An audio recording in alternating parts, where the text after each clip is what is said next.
today is just going to be a quick foundation review video, and the foundation I'm reviewing is the Girl Outlast Stay Fabulous 3-in-1 foundation.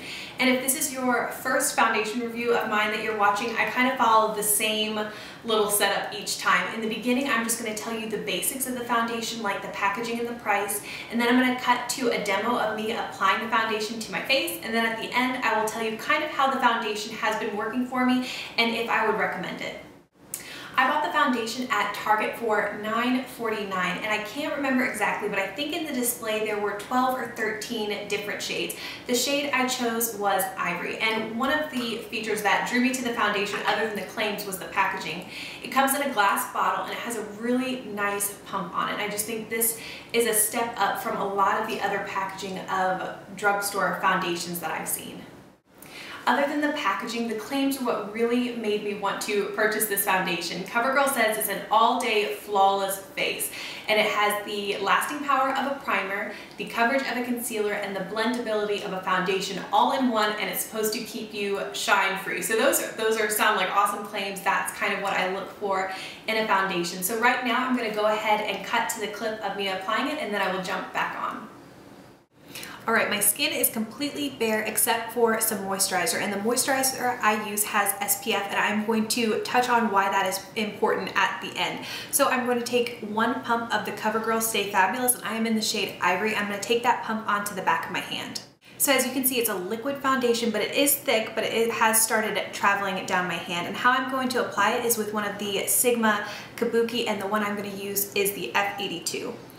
I also really like using this with a beauty blender, and if you'd like to see that, I do have a get ready with me video where I applied it in that way, so I will link that down below. So all I'm going to do is just start dotting this around, and I start in the center of my face where I have the most redness, and then I'm going to buff it out to the outer portions.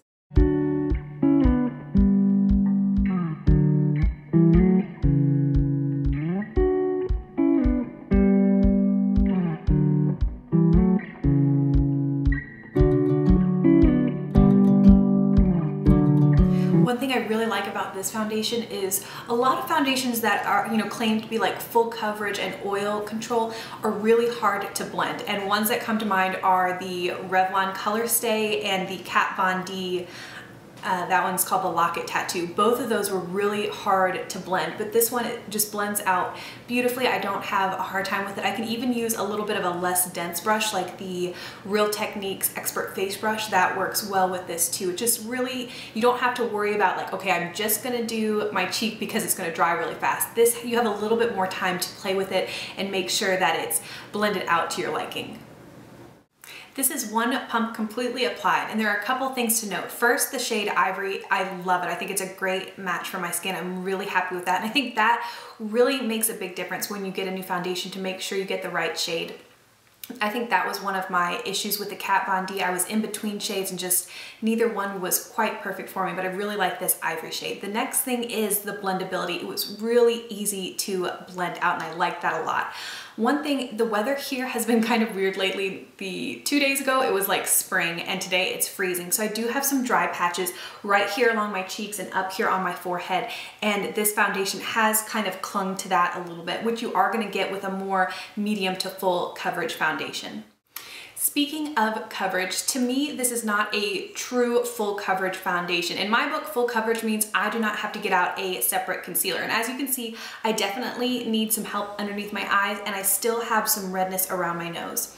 You can also, I don't know if it's gonna come up on the camera, but some of my larger freckles are still showing through, which is not a big deal to me. I actually prefer not so much of like a heavy foundation coverage. This is actually really nice to me, but I am gonna have to go in and put a little bit of concealer around my nose and underneath my eyes.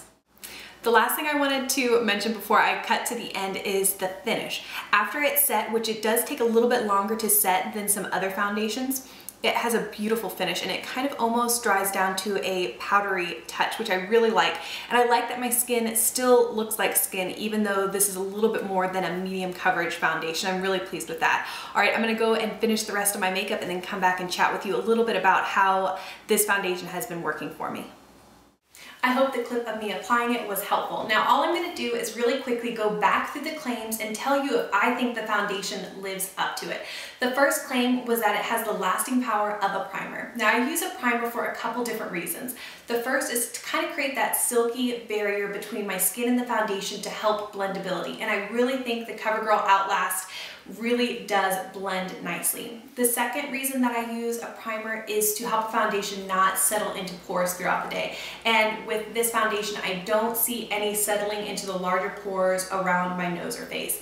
And then of course, the last reason, and probably the most important reason to use a primer, is to just extend the life of the foundation to make sure it lasts on your face all day and looks good. And I will say that this has wonderful lasting power. I haven't probably worn it longer than 10 hours, but even at that 10-hour mark, it still is on my skin and it hasn't disappeared. So I am pleased with that first aspect. The second claim is that the CoverGirl Outlast Stay Fabulous has the coverage of a concealer. And here is kind of where I find fault, which you saw in the clip of me applying it. I did have to go back and add concealer, and I can still see some of my larger freckles. I added concealer around my nose and to help with my under eye circles. So while I don't think it lives up to the claim of having the coverage of a concealer, I'm really pleased with this amount of coverage. I don't like that, like the Kat Von D where it's super full coverage.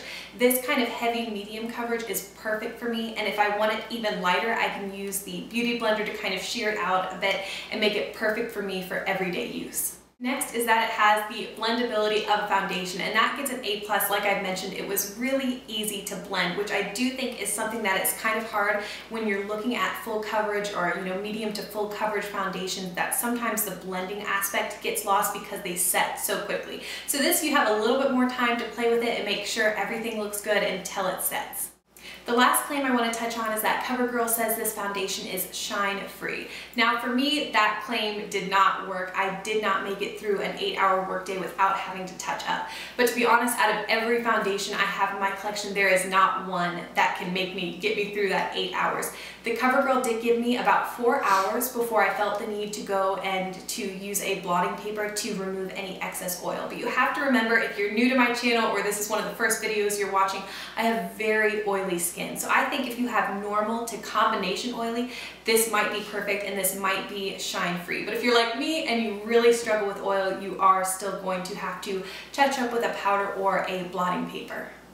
Now I don't have dry skin, but I did mention how the weather has been kind of crazy and it has clung to my dry patches, and unfortunately it does kind of look a little bit bad in this area and right here. So if you do have dry skin, I might be a little cautious before recommending this to you, just because of that, just looks a little bit cakey in those areas. So I purchased this back in the beginning of January, and around the middle of January, Beautypedia.com, which is one of the places is like my go-to place to read reviews on new products, they put up a very poor rated review of this. And I agree with some things and I don't agree with others, but one item I did want to mention is that the SPF 20 in this, on Beautypedia, and I will put the link down below, they mentioned that this does not have the active ingredients to be complete sun protection for you. So that's why in the clip I mentioned that I had put on a moisturizer with a high SPF before I apply this. So if I'm wearing this in the daytime, I want to make sure that I am protecting my skin with a sufficient SPF. So if you're interested in that, I will put that link down below just for a little bit more information. Alright, I think that is everything I wanted to share with you all about the CoverGirl Outlast Stay Fabulous foundation. And a lot of the questions I get in the comments of foundation review videos is, do you like this better or worse than other foundations? I will say that for me personally, I like this better than the Kat Von D. Just the Kat Von D was way too much coverage for what my needs are. But I still think I like the Clinique Stay Matte for a mattifying foundation just a little bit better. So there are some great pros and there are some cons when you are trying to decide if this is a foundation that's good for you. And I know I shared a lot of information in a short amount of time. I hope it was helpful. If I missed anything or you have any questions, please feel free to leave them down below and I will do my best to answer them. Thanks as always for watching, and I will see you in my next video.